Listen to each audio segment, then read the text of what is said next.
тогтоолын төслийг бол дэмжиж байна. Тэгээ дараах одоо бас саналуудыг нэмж бас санаа оноогоо оруулъя гэж бодож байна. За ер нь бол COVID-19 энэ одоо цар тахал дэлхийн хэмжээнд дэлхийн одоо томоохон улс орнуудын одоо зах зээлд нэлээд одоо хүндрэлтэй нөхцөл байдал, эдийн засгийн хувьд хүндрэлтэй нөхцөл байдал, томоохон улс гүрнүүд хүртэл одоо гал унтрах байдлаар асуудалд хандах ийм одоо байдал ажиглагдж байна. Тийм учраас үндэсний хэмжээнд одоо Монгол улсын хэмжээнд бид нар өнөөдөртөө ойрын хугацаанд авч хэрэгжүүлэх арга хэмжээ, тэгээд дунд хугацаанд цаашлаад одоо урт хугацаанд одоо эдийн засгийн ямар одоо эдийн засгийнхаа аюулгүй байдлын стратегийг боловсруулах вэ гэдэг дээр онцгойлон анхаарах ийм нөхцөл байдлыг бий болгож байна.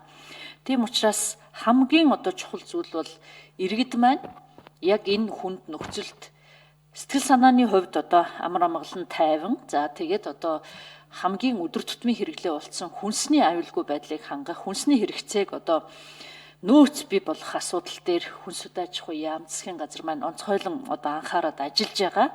За энэ нөхцөл байдалтай илүү одоо бас анхаарлаа хандуулаасаа гэж бодож байна. Ягаад гэвэл яг хэдэн сарын нөөцтэй байгаа юм байдал хүндрвэл одоо бид нар ямар одоо хүнсийг импортоор татахыг, дотоодынхоо нөөцөөр бид нар ямар одоо хүнснийхээ бүтээгдэхүүнүүдийг бий болгох вэ гэдэг энэ асуудал дээр онцгойлсон бодлого гаргах шаардлагатай байна гэж харж байна.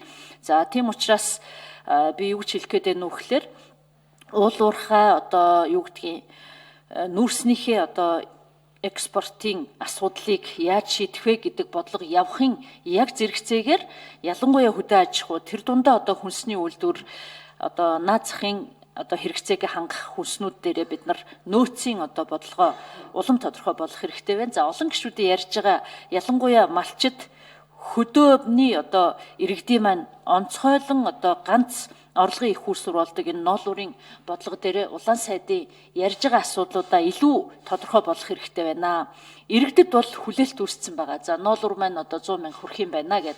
Тэгээ энэ дээр авч хэрэгжүүлж байгаа арга хэмжээг одоо ерөнхий сайд засгийн газрын тэргүүн бодлого чиглэлээ өгсөн байдаг.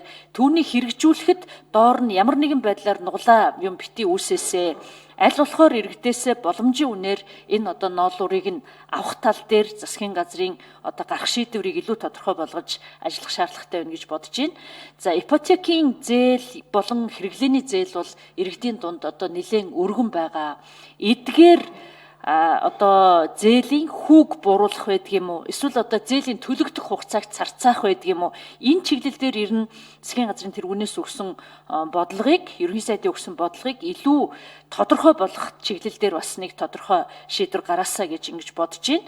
За ингээд ер нь бол одоо эдийн засгийн хямралаас магадгүй нөхцөл байдал одоо илүү хүндрэх юм бол одоо муугар бодоход нийгмийн хямрал үүсэх ийм нөхцөл байдал дэлхийн томоохон улс гүрнүүдэд одоо энэ итгэгч гэдэг юм уу те улс гүрнүүдэд бий болж байна. Тэгвэл цөөхөн хүн амтай энэ одоо Монгол улсын хувьд ямар бид нар нөхцөл байдлаа урьдчилан яаж харж байгаа юм бэ гэдэг энэ одоо урьдсан сэргийлэх нөхцөл байдлаас одоо эрсдэл багтаад авах энэ бодлогыг хэрэгжүүлэх энэ чиглэл дээр онцгойлсон бас бодлого гарах нь зүйтэй юм уу гэж ингэж бодож байна. За тэгээд төгсгөлд нь ер нь одоо COVID-19 үед үнэхээр дэлхийн улс орнуудтай харьцуулахад манай засгийн газар, эрүүл мэндийн яам, за гадаад харилцааны яам гэд иргэд рүүгээ чиглэсэн маш олон одоо бодлого хамтын ажиллагааны үр дүнд харьцангуй монголчууд маань одоо эх орондоо чөлөөтэй гарсан, орсон, хүссэн одоо дэлгүүртээ ороод худалдаагаа хийсэн ийм одоо амар тайван байдлыг өнөөдөр бас төр засаг маань иргэдтэй олгож байгаа энэ цаг үед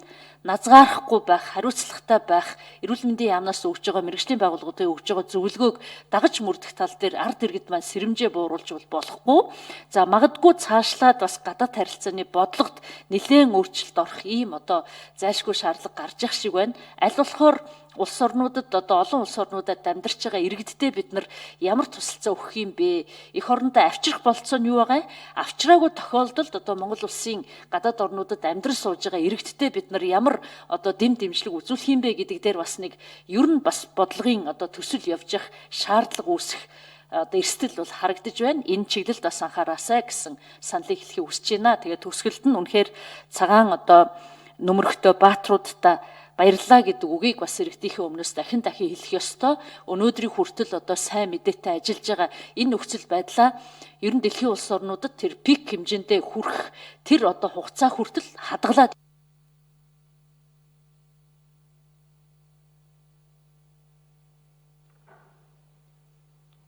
За одоо их танхимаас дэмжсэн дэмжээгүй цөөнхийг төлөөлж